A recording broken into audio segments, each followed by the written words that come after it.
बात करेंगे कि क्यों 20th सेंचुरी के साइंटिस्ट फास्टिंग के बारे में गलत थे, क्यों 21st सेंचुरी ने हमें ये बताया कि फास्टिंग हमेशा से ही जो रिलीजन्स का, धर्मों का हिस्सा रही है, वो ठीक थी।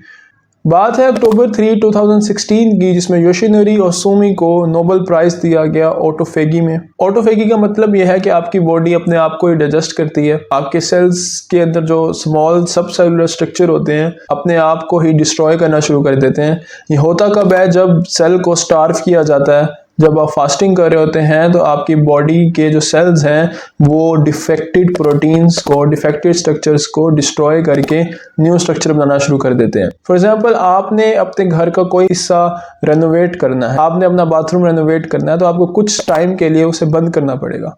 आप ये नहीं कर सकते कि रेनोवेशन भी चलती रहे और आप उसे यूज़ भी करते रहें। तो इसी तरह जब आप फास्ट करते हैं तो आपकी बॉडी अपने सेल्स को रेनोवेट करती है, पुराने डिफेक्टेड सेल्स को डिस्ट्रॉय करती है, प्रोटीन्स को डिस्ट्रॉय करती है और न्यू प्रोटीन्स बनाती है। इस तरह आपकी एजिंग स्लो होती है, आप कैंसर से बचते हैं और आपकी बॉडी में रिजुविनेशन का प्रोसेस स्टार्ट हो जाता है।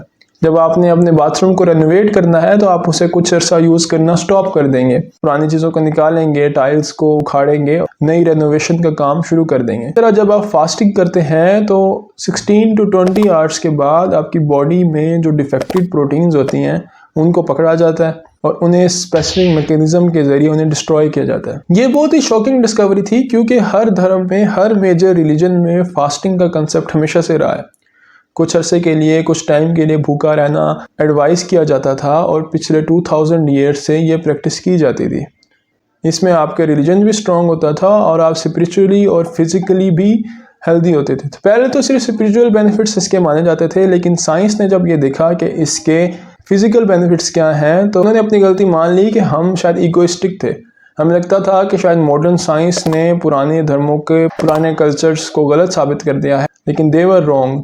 दे have identified it in 21st century कि 20th सेंचुरी में जो फास्टिंग से रोका जाता था वो गलत था।